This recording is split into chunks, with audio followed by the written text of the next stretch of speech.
As you're turning to Genesis 1, we're going to be talking about family and, of course, motherhood here.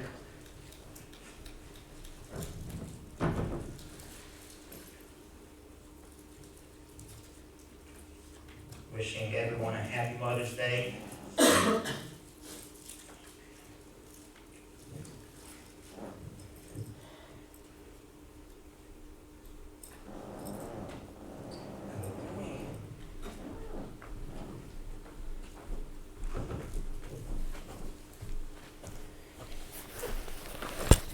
Genesis 1. I like Genesis 1. There's so much. It's the start of so much of godly virtue and the way God, because it was back when things were perfect and it was how God meant it to be.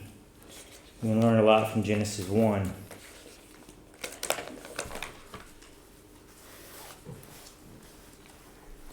Just start in verse 1. In the beginning, God created the heaven and the earth. And the earth was without form and void, and darkness was upon the face of the deep.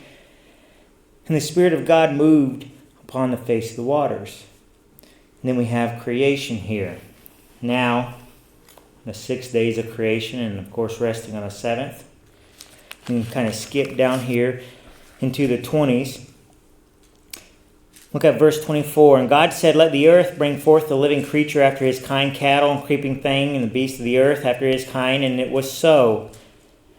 And God made the beasts of the earth after his kind, and the cattle after their kind, and everything that creepeth upon the earth after his kind. And God saw that it was good. And God said, Let us make man in our image, after our likeness, and let them have dominion over the fish of the sea, over the fowl of the air, over the cattle, over all the earth, over every creeping thing that creepeth upon the earth." So God created man in his own image. In the image God created he him. Male and female created he them. And God blessed them, and God said unto them, "Be fruitful and multiply, and replenish the earth, and subdue it. Have dominion over the fish of the sea, and over the fowl of the air, and over every living thing that moves upon the earth." And ever since that day and then, and when God stated and said that, and designed it and ordained it, Satan has been fighting against it. And you can go into verse 3 and see the first victory that Satan was won and began to win over God's original design. And it is a shame. We've been suffering ever since. But we see how God surely desired it and sought for things to be. How he designed it. You can look in Genesis 2 and we can see here, even in verse 18, And the Lord God said, "It is not good," Genesis 2:18, "that man should be alone. I will make him a helpmeet for him. And out of the ground the Lord God formed every beast of the field and every fowl of the air, and brought them unto Adam to see what he would call them. And whatsoever Adam called every creature, that was the name thereof. And Adam gave names to all cattle, and to the fowl of the air, and to every beast of the field. But for Adam there was not found a helpmeet for him. And God caused a deep sleep to fall upon Adam, and he slept, and took one of his ribs, and closed up the flesh instead thereof, and the rib which the Lord God had taken from man made he a woman, and brought her unto the man. And Adam said, This is now bone of my bones, and flesh of my flesh. She shall be called woman, because she was taken out of man. Therefore shall man leave his father and his mother, and shall cleave unto his wife, and they shall be one flesh. And they were both naked, the man and his wife, and were not ashamed. So it is Mother's Day, and traditionally on Mother's Day, mothers get flattered and patronized. And on Father's Day, we yell at the fathers, probably rightfully so, that they ought to be better fathers. And lots of times that's the way it tends to be. Well, and there are different traps. It's difficult on Mother's Day. We have preconceived notions on what I have to do as a preacher, and I guess I've been here. This is the 14th one I've done. I've done a lot. If you don't like this one, there's plenty to choose from. But one is, you can't talk about mothers because there's people who aren't mothers, and that hurts their feelings. There's people who can't get pregnant, and that's a valid concern, and I want to be passionate toward that and compassionate about that. And then, or there's been mothers who maybe they don't even have children, but they've had miscarriage, or they've lost children, and it's a challenge. And my heart goes out to those people. But as always, just because there are people out there who might take it to heart in a different way, and even to hurt their feelings. It is not my intention to hurt feelings, not at all. But it is my intention to have truth, and if we aren't right, I want to get back to right. And we read here what is right in Genesis 1 and 2, the way God designed it, man and woman, to have dominion over the earth, to go forth and multiply. And so it's okay for me to preach the truth, knowing that my desire is not to hurt feelings. If it applies to you differently, surely I am not intending malice. But by and far, my general goal is to glorify God and to preach the truth. So that those traps, it's a challenge. Because I say, when you avoid all the traps and you just flatter the mothers and patronize them. First of all, if I was a mother, I wouldn't want to just be flattered and patronized. But I think it makes for some pretty fake and lame services when you take the glory off of God and put it on mothers. I've made that mistake, and I see a lot of churches do. So as much as I love mothers and want mothers to be honored, this is still God's worship service. I think every day ought to be kind of a Mother's Day. I hope this second Sunday in May is the only time you decide to honor your mother. And you shouldn't relegate a Mother's Day service and sermon to kind of just being a politically correct, lame, fake, pretentious type of service. So I just decided to go back and address motherhood in general today. And I came to this conclusion in large part to just something I heard this week. I guess it's a new statistic. Our current birth rate in America. Now, you know what a birth rate is. That's how many, on average, children a woman has. And no society has ever stayed and survived under a 2.7 birth rate. Because you have to factor in that some of those children that are being born won't have children of their own, or they won't even survive to the maturity level, sexual maturity of having children.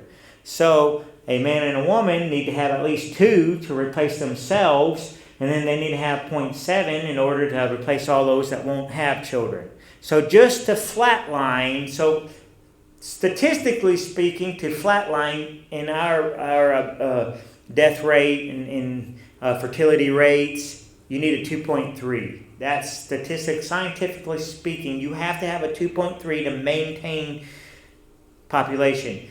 Nobody's ever survived under a 2.7 birth rate. So currently, America, the new statistic is 1.54. We are doomed. We are dead. We just don't know it yet. Honestly, if things don't change, we're dead. Except for the Muslims come in, and I think they're like 6 or 7 birth rate. They'll have, a couple of them have 13, 12 and 13. And I just tell you what, in 40 years, 2 generations is going to happen when you have 1.54 versus a 7 birth rate or such. And that's what happened. You want to look at some European countries and you'll know. Because they're about 40 years ahead of us on this rate. But Americans in general, 1.54. Nobody's ever survived under 2.7, and statistically, we could maintain at 2.3.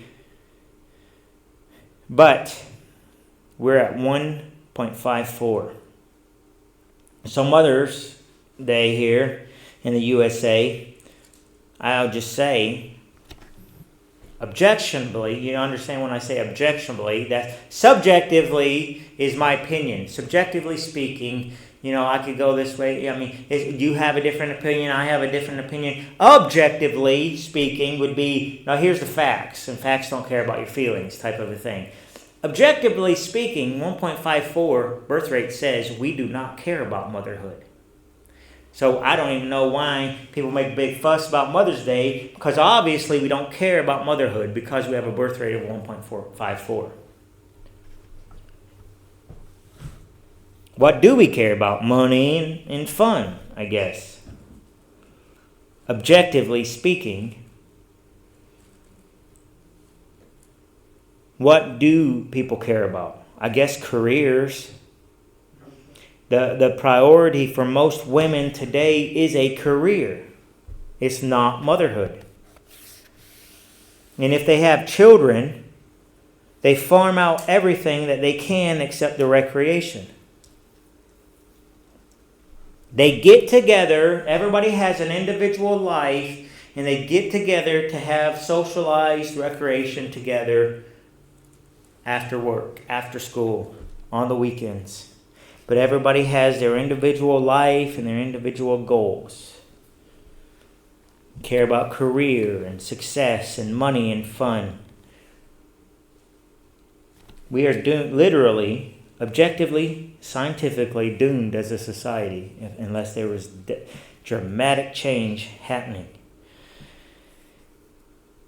So, and the thing is, I would have a hard time going out into the world and speaking to most people and getting them to agree that our current situation is not good. That's how brainwashed and indoctrinated society is. Most people would watch this and be aghast that I dare preach this. That I dare preach that America is in bad shape. They would not appreciate me saying that America is in bad shape. They head in the sand. They say, oh, look at all women's rights have come a long ways, and look at how great everything is. They don't even want to admit that when it all boils down to it, I don't care how happy and fun you are, 1.54 means a dead society, a dead culture. How did we get here? That's what I think about then. How did we get here? So I thought, now this is getting a little more subjective, but I'll offer this to you. I'm not going to argue about it, but here's some thoughts. As I review some history, as I see history, as I offer some reason and some logic, I can go back and review where were we, where did we come from, and how did we get to 1.54? At a time, even 3 generations ago, when 12 or 13 children wasn't all that big of a family, that was a common thing. Here, 2 generations later, and there's many women that abhor the idea of having children. They're anchors, they're burdens. No, I'll just take 2 dogs and call them my fur babies and forget the children. That's where we are now. But many people, even around here, have grandmas and great-grandmas that are 1 of 13, 1 of 14. So 2 and 3 generations ago, they still cared about children, still cared about family. We've gotten to this point very quick. Now, where did we start? Where are we now? And how did we get here? Well, I'd say prior even to 1776, when we were actually founded. Excuse me. We had a completely different perspective on society. Men worked and women ran the home. I can't even say that without knowing that merely saying that I'm going to get in trouble. You know, men worked, women ran the home. Men, we're talking even like 1620 or 1700s, even up into the 1800s, men worked, women ran the home. Men by far sought to produce something. They had to produce. They really had 2 purposes: protect and provide. You know, first thing you need is you're going to need food, provide. And then you're going to need shelter, because that protects you from the elements, that protects you from evil people. Protect and provide. Get defense, get food, get shelter, man. That's what you do for your family. And that was understanding. That's what people thrived on. You had 17-year-old and marrying 15-year-olds building better homes and lives and families and livelihoods and being happier than you have now. Because they understood to grow up and men protect and provide. Women then take the raw materials that men produce and they turn it into a home. And they take care of their home. And that's the way it was. Men, I can get food, but you don't want to eat my cooking. My wife is such a wonderful cook. I have to tell her to stop cooking because I got to lose weight. You've made me fat again. So we're going to go on a break from your cooking. I'll maybe try eating somebody else's cooking. Then I won't get fat because they don't cook as good as you know. But I can provide goods and they cook. They can take, and it's a team effort. Two of them, as the Bible says, come together to make one. Listen, when you get married, you don't have a wife joining your family. Women, when you get married, you don't have a husband joining your family. If your children get married, they're not joining your family. They're creating their own. Leave and cleave. And that's what happened. And you work together, and two distinct entities come together to make one. And you're making a home. That's the way God wanted it. That was God's design. Men grew the food. Money was not an issue. He wanted food. He didn't want money. He grew enough food to meat and potatoes, meat and flour. If he didn't make it, they wouldn't survive. They would not make it through a winter. Most men were close to the earth. They had dominion over the earth, like it says here. I think it's wonderful to be close to the earth. And the women would take and be a helpmeet to the man and take what two things, a helpmeet in Genesis 1 and 2 here, and a Proverbs 31, and take these raw materials and make a home. And they would thrive, and they would have children, and they would reproduce and replenish the earth and subdue the earth, and they would have a home, a family. They each had their part, and they embraced it. It was a family. And the nation was made up of a bunch of families. When it came time to vote, people don't even understand this. They won't teach it because this isn't a good thing to be taught. They don't want it taught this way. When it came time to vote, it was not a vote of individuals. You understand that? They don't teach this in school anymore. All they teach is, well, women didn't get a vote, now they do. Yay! But that's not what it's about. That's not at all. That's a spin. That's propaganda. It was never about individual rights. It was never about individuals voting. It was families that made up the colonies, the states, that kept things going. They would get together, and the families that were there trying to thrive and pursue God would agree on something. And they would vote. One household, one family, one vote. And so the men would go in and cast a vote. It wasn't only men get to vote, not women.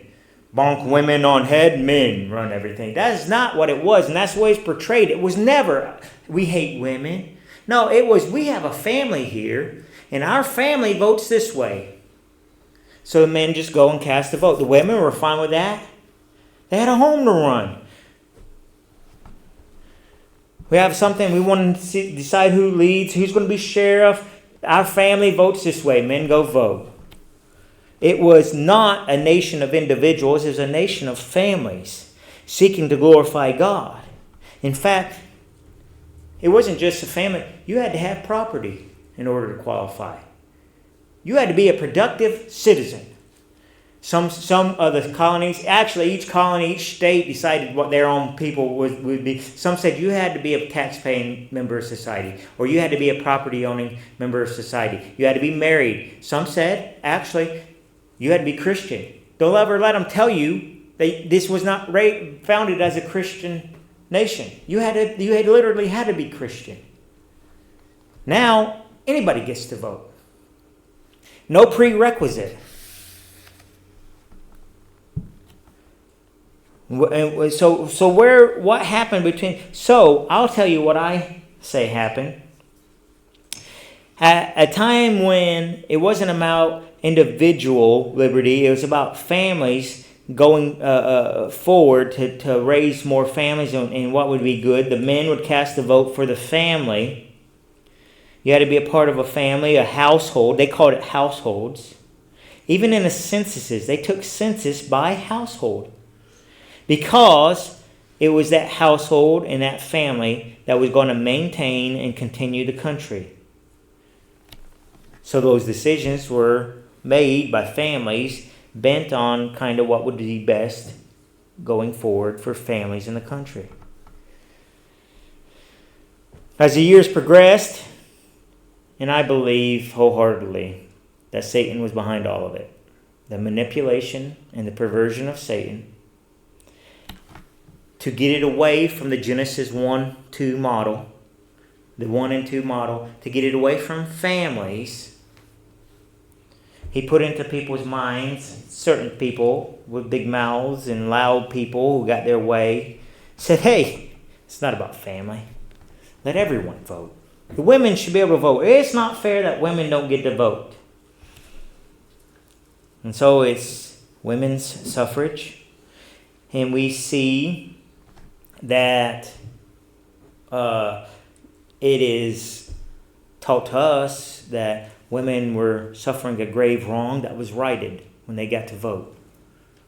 I don't think that's what it was. I think what it was is Christian homes made the forward progress of society and chose how to go. And when you became a productive household in society, you got to help decide how things would go forward. And instead of that, Satan said, no, anybody and everybody gets a say in how society goes. There's a little rabbit trail here. Now, if you have 30 people paying taxes and 100 people to vote, the 70 people can just continue to raise taxes on the 30 people, you know. But that's not the way it started. So what we have is a family unit that was once meant, you know, a family is God's way of instilling values and morals to the next generation. And nations were built with families. Now we have the family split up.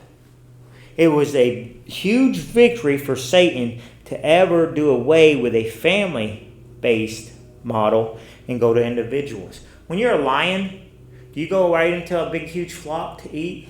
No, you do the individuals over here, and you pick them off one by one. If you ever can separate one off from the flock, one off from the herd, there's no longer that protection that a family unit offers, a herd unit offers. So now, what does the roaring lion, seeking whom he may devour, do? He successfully has broken up the family unit and now has individuals. Now it's just a matter of time of picking off individuals. I haven't duck hunted, but they say when you duck hunt, don't shoot into the flock. Pick one and shoot it. If you just start shooting, hoping you hit something, you'll never hit anything. Pick one and shoot it. The best thing you can do is get one singled out and shoot it. And that's what happened there. The family unit was destroyed. You're supposed to have a society built upon strong family units. You're supposed to have a church built with strong family units. And so, the foundation by which God wanted, by which God would pass on morals and virtues and spiritual maturity, the families that are hated by Satan have been split apart. Today, Satan still hates and attacks families. And I hate to say that by and far, Satan has won. He has won, and I'll tell you why. 1.54 birth rate. Only 50% of people are even getting married anymore. And of those marriages, 50% are ending in divorce. It looks to me Satan has won. If we aren't, and God's still in control, but Satan has won many a victory here. Now God will win the war. Christ will return. Jesus is king. The war is won, but we have lost many a battle on the front of the family. And so today we teach the little 5-year-olds and 6-year-olds and 7-year-olds that big old mean men wouldn't let the women vote, but then they finally decided it was okay to let the poor, beat down women vote. And that was a victory. And that's what we teach them, when the reality is we just took family units and individualized them. Separated that which is going to make you strong. 18. Over and over these movies say, we stand together, we survive. We split apart, we fail. Divide and conquer. You know, that Gladiator movie, he wasn't supposed to win, but he was such a good leader, he had all the gladiators. They were just supposed to go out there and get massacred, right? But he had them stand together and they won, you know, when they weren't supposed to. Well, that's the way a family acts against evil. But Satan has split it apart and continues to split it apart, and he has won many a victory. And we continue to buy the propaganda. It's just what we taught. I don't blame you for believing it. It was taught to you when you're 5 and 6 years old, your young, impressionable minds. And I will tell you, I am not against women. But that is spin to make it sound good. It was not about empowering women. It was about breaking up the strong basis and building blocks of society. It was about splitting up the family. And that was the birth of feminism. A tool that Satan used to pull women out of the home, because if you take women out of the home, you do not empower them, you incapacitate them. God's power given to women is in their childbirth, is in their nurturing, is in their motherhood. And if Satan can take them out of their God-given element and put them where they don't belong, he has just incapacitated them. And he's done a very good job in it, and it has exacerbated and exponential in the last 50 years. I dare say last 30 years, last 25 years. Even greater in the last 20 years. Feminism is killing America, and it's killing the church. Women believe the lie that they were empowered, while Satan is laughing that he stole every bit of power that they ever had when he told them 2 kids is enough. Right? A boy for me and a girl for you, and thank God we're finally through. Now mama can go get a job, or if you're a Christian, a ministry. Listen, women, your ministry is your family first. They will kick their family to the curb so that they can go out and get a ministry job. No, mama. No, your ministry is your children. I have seen women's families suffer while they're over here ministering. Look, you have a ministry. It's right here. It is your family. Satan gets you your ministry jobs because he does not want you in a place where you are to excel by God's decree. Your family. He has so many women. They think, well, boy, I got this job supernaturally. Yeah, by Satan's supernatural ability, because he loves to get you out of where God told you to be. Why aren't your kids saved? Why aren't your children saved? Why aren't your young men at 16 and 17 years old, instead of still off playing and partying and gallivanting and lollygagging around at 22, not even close to being able to start a family of their own?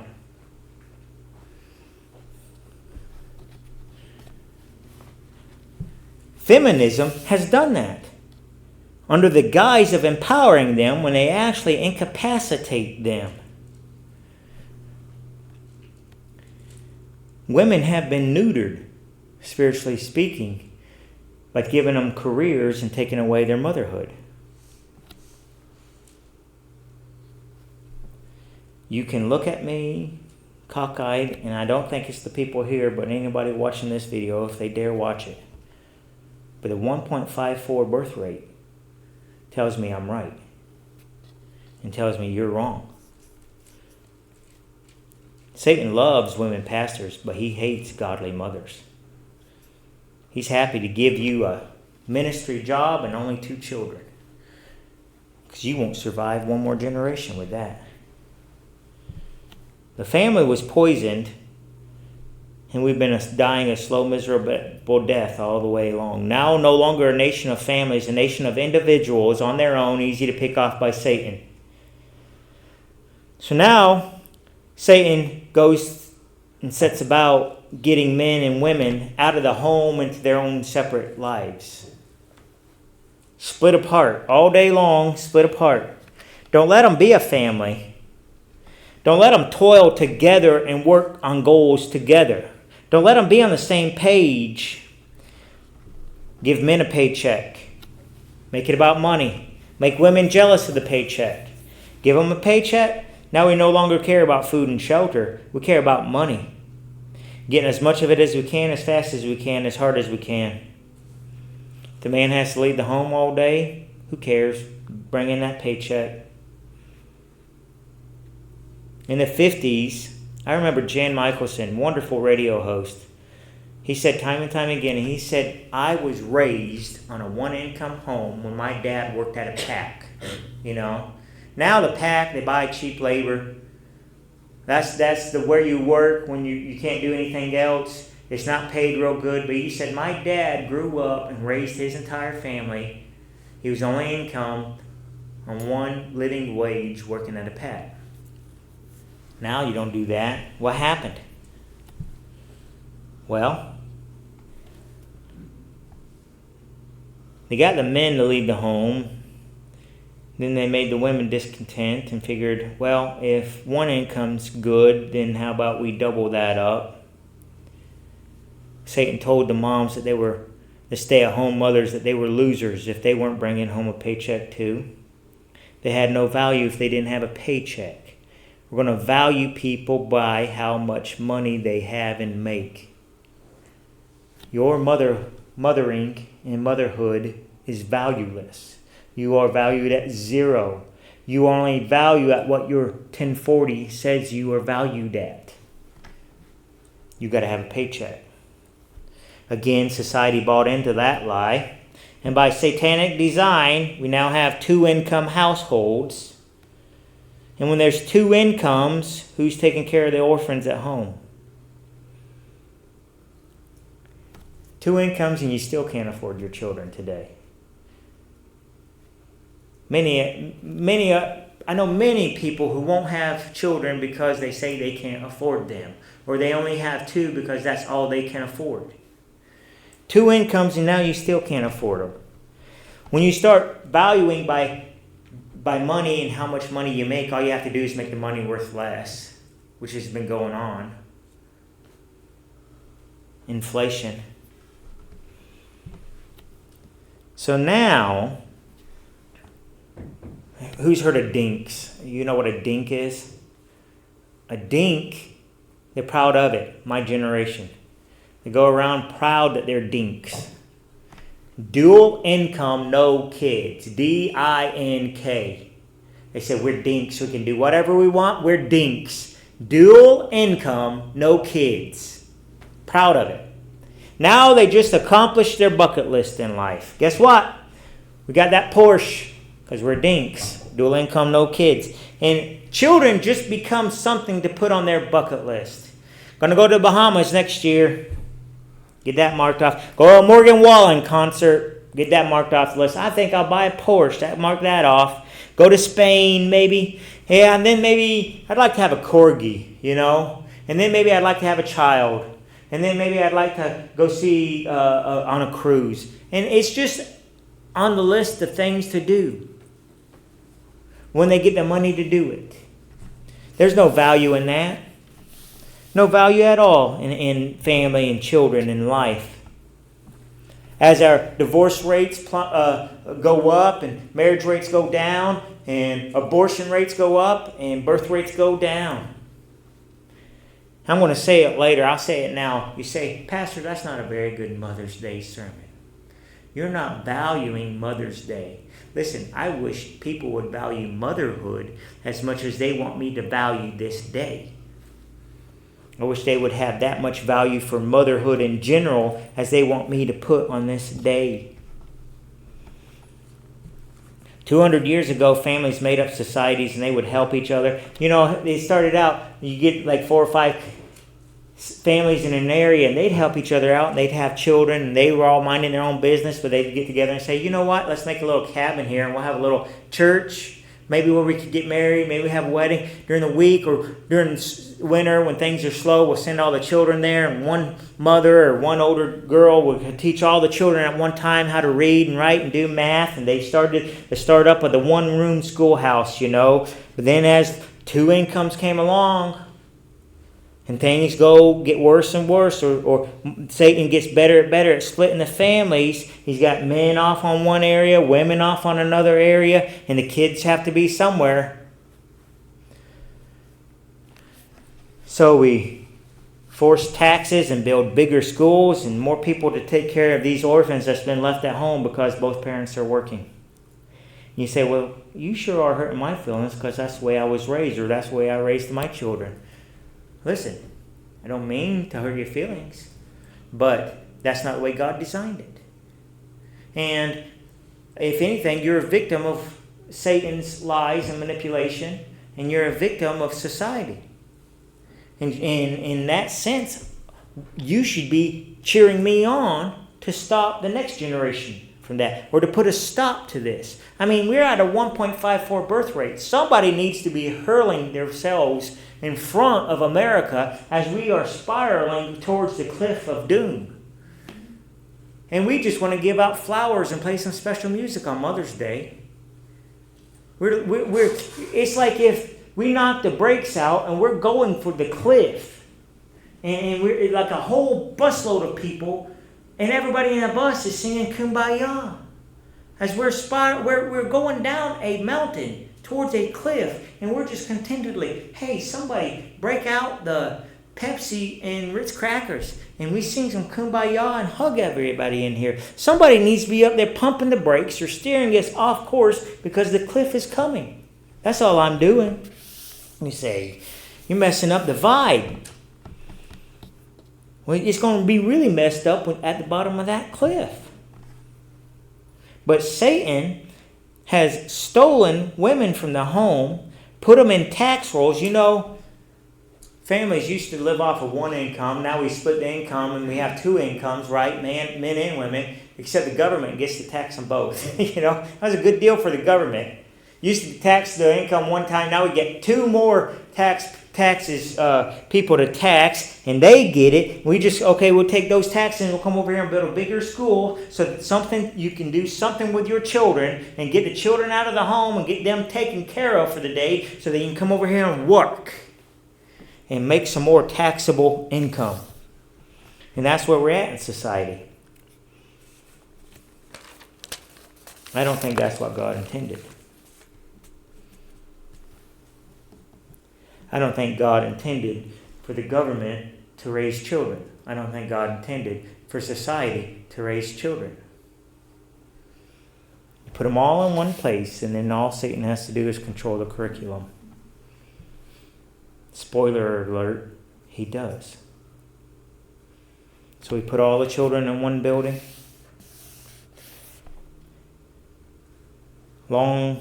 It's day-long daycare for dual-income homes. It's loved by Satan. Satan loves it. He has all the children in one place. All he has to do is infiltrate this place, put his curriculum in. All those young, vulnerable minds. He doesn't have to teach them to worship Satan. He doesn't have to teach them to love evil. All he has to do is teach them there is no God. All the rest will take care of itself. All the rest of his agenda. All he has to do is teach them that God does not exist. He's not going to hold them accountable. Don't worry about God. And then everything else on his agenda takes care of itself. So he only needs one curriculum, that there is no God. A 6-year-old today,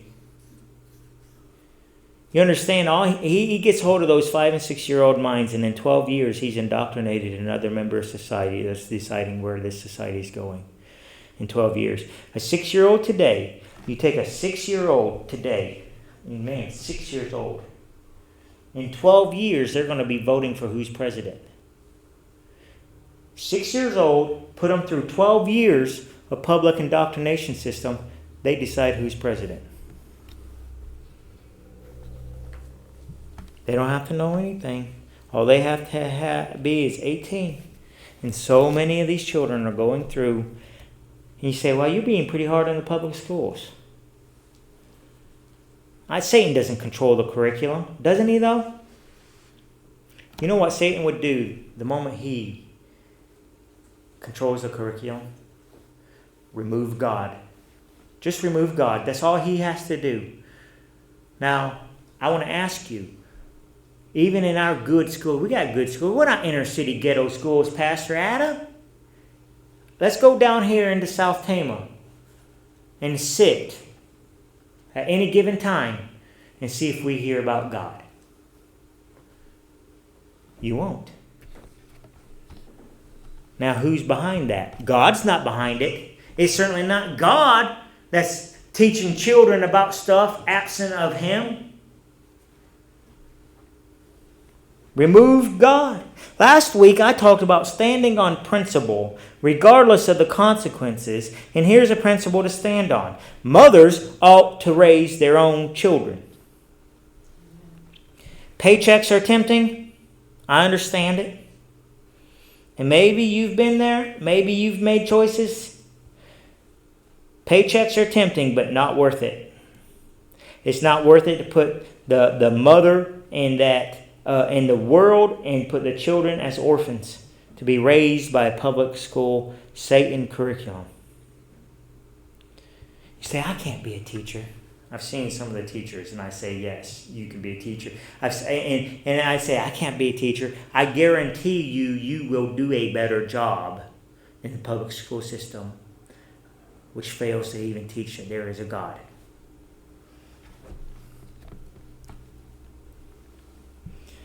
You say, boy, you're being hard on public schools. Okay, our society is at a 50% marriage rate, 50% divorce rate, and a 1.54 birth rate. And everybody's going through the public school system. That's a failure in my book. Women hate children. Don't have them. Abort them. Abortion is at an all-time high. Something ain't working. Now, where are our children being raised? So I guarantee you, mamas, you cannot do any worse than the public school system is doing right now. Something has to change. We are dead and we don't know it yet. People will get offended that I'm up here and they say, you ought to be singing special songs to the mamas. You ought to be buttering them up, flattering them. You ought to be giving them flowers. They want me to make this day special, but I want them to make motherhood special. How about you view motherhood in general with the specialness that you would like me to view this service? And to hold you personally, make you personally feel special. Statistically speaking, logically, you shouldn't even be celebrated as a mother unless you have 3 or more children. I mean, statistically speaking. But we'll celebrate all mothers. Personally, I think every day ought to be Mother's Day. I'm placing a value on motherhood, not just a day.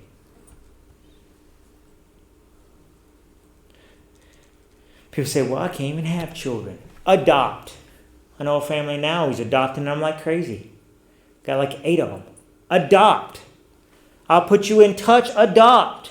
If you can't have children, adopt. They say, well, I can't have children. I say, okay, why not? Why not? Let's explore this. If that's why I can't talk highly of motherhood and I can't preach that young women ought to want to be mothers and just ought to have children and ought to stay home and raise them to be godly, biblical-based Christians. I can't preach that because you can't have children. Well, let's go back and explore why you can't have children. Say, well, I played a lot of sports in high school. Oh, really? Yeah, I can't even have a period. Oh, really? You messed up your period playing sports. Why is that? Well, I went on birth control when I was 12 and never had a period.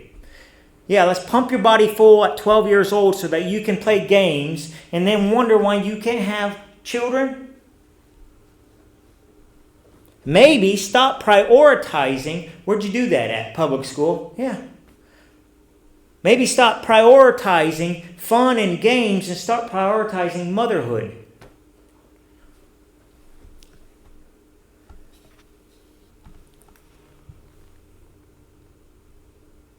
You would be, and some of the old people would be, they think I'm being ridiculous because you remember your high school years. And I guarantee you, high school now is not what it was when you was there, okay? I guarantee you. I'll guarantee you there are more females on birth control in our school district than not. And it's not just because of the promiscuity. For convenience. Because I don't want to have pimples. Because I don't want to endure having a cycle. This, that, and the other. Manipulating hormones, and then they get up to 21 and 22 and they wonder why they're messed up in the head with hormones, or that they hate children, or that they can't even have children because they can't cycle.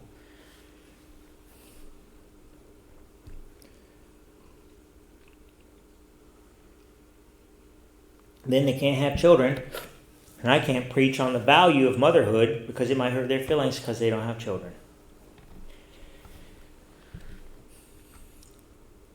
The main empowerment, the main power of a woman is motherhood. And Satan's taken that away from a lot of women.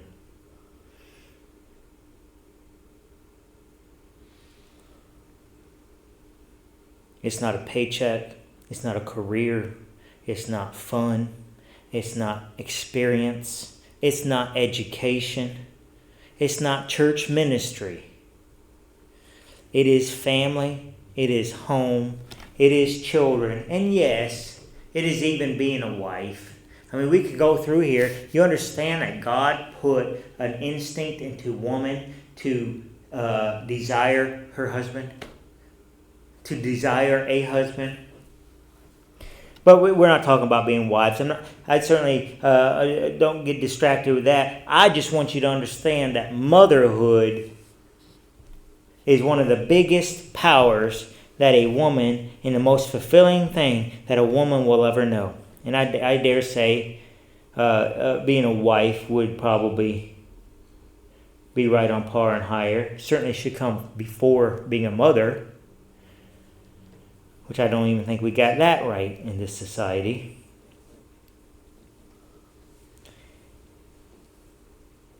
And again, you say, well, you're awful mean to these 12-year-olds that's on birth control. You show me them in 30 years, and they should be the ones telling me, begging me to preach it, to save other 12-year-olds from the path that they went down. Not telling me that I'm being mean. And teachers. I mean, if a teacher watches this, or you're a teacher, if you are not telling your students that there is a God, okay, think this. I'm saying that the public school system has a satanic curriculum, right? And it's satanic indoctrination. I'll be happy to defend that. If you are not telling your students that there is a God, okay, then you are telling them that there is not a God. You say, well, no. I know that's the way you like to think that you're being neutral, but there is no neutral with God, because children come to the school thinking they're going to be taught everything. After they graduate, they're going to know everything important that there is to know. All of the basics, they are going to know. And you give these little 5-year-olders, they trust these teachers with their lives, and they go in there trusting that this teacher is going to tell them the truth, the whole truth, and nothing but the truth. And they go through that every year knowing that they're being taught all the truth. And then they get to a senior year in high school, and they've not been taught about God. He must not be included in the whole truth, or else the teacher would have taught me about God. Now they teach them about evolution.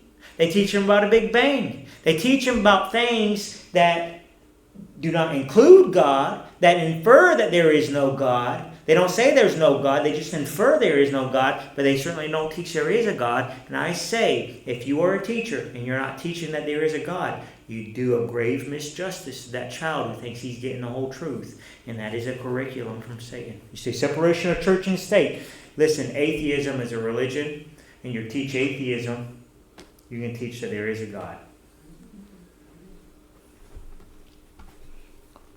Atheists want the same rights as Christians. until it comes to the fact that they don't want to be labeled a religion or a faith system, but they absolutely are.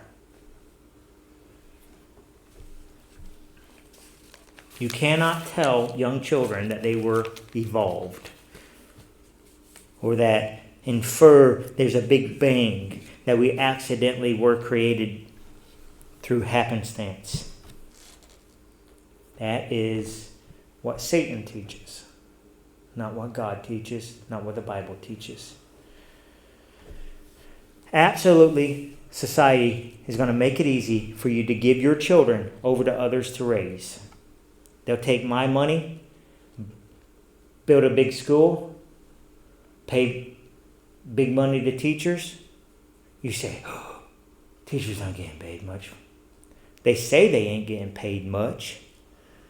But currently, it's something like each child gets $14,000. A school gets $14,000 to have that, just to teach that child. You know, my children are way, way better educated. Way better educated than almost any child coming out of the public school system. And it didn't take me $14,000 a year to do it. So I don't know what they're doing with $14,000 per child. But you take 20 of them and shove them in a room at $14,000 a head. That's a lot of money. I don't know what they're doing with it, but it's not really educating the child. But it sure is convenient to take your child and put it in that system and offer your $14,000 head child. It's easy. Society makes it easy to give your children over to somebody else to raise. Society is going to demand that you work and pay taxes. Society is going to make you believe and want you to believe that careers are more fulfilling than motherhood. Fight it. It will be hard. It takes sacrifice. Society is going to tell you, oh no, children are a burden. You need me time. That is the biggest lie from hell I've heard lately. That mothers need me time. No. You have these mothers so psyched up that they're going to wither away if they don't have me time. That's all I hear about is, oh, I got to have me time or else I'm going to fritter away. No, me time is a lie from Satan. You know who's going to fritter away if they don't have their mother? Your children. I'm not saying it has to be miserable. I'm not saying that you never get time for yourself. I'm just saying you don't have to have a prerequisite idea of all the me time you need.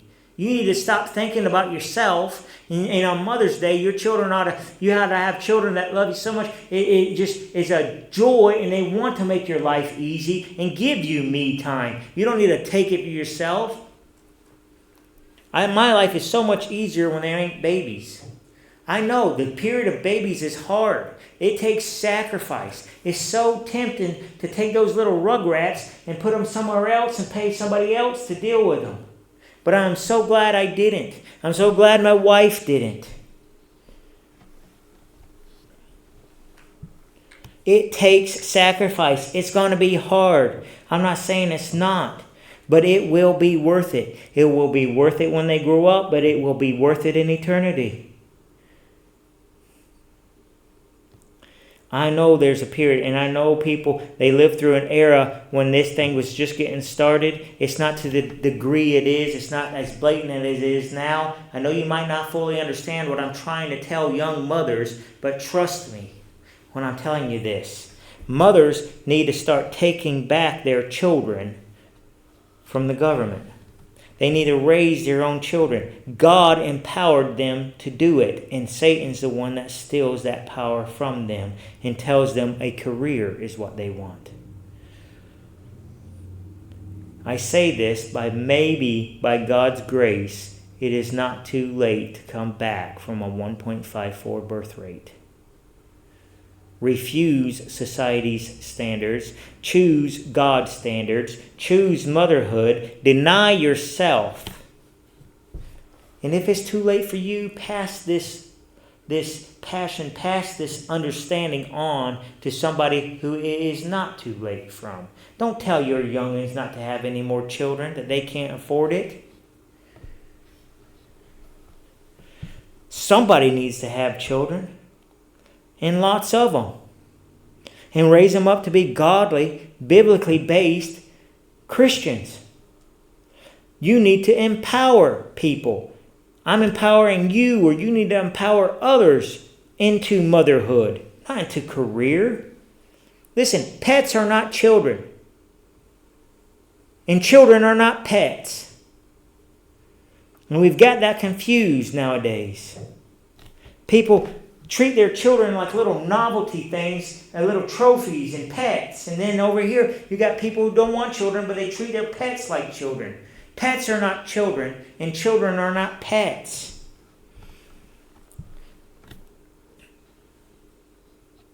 Personally, I'm glad that pagans and heathens aren't having babies, but Christians need to. Men, Father's Day coming, your day's coming, okay? You'll get your sermon soon enough. But how about this? Stop being losers. Be someone that these girls can actually aspire to be mothers by. Got a bunch of little boys, 20, 25, 30-year-old boys anymore. I say, boy, you were sure rough. You know what? We're in a battle for the Christian family. So please excuse my passion and my urgency, but somebody needs to say it.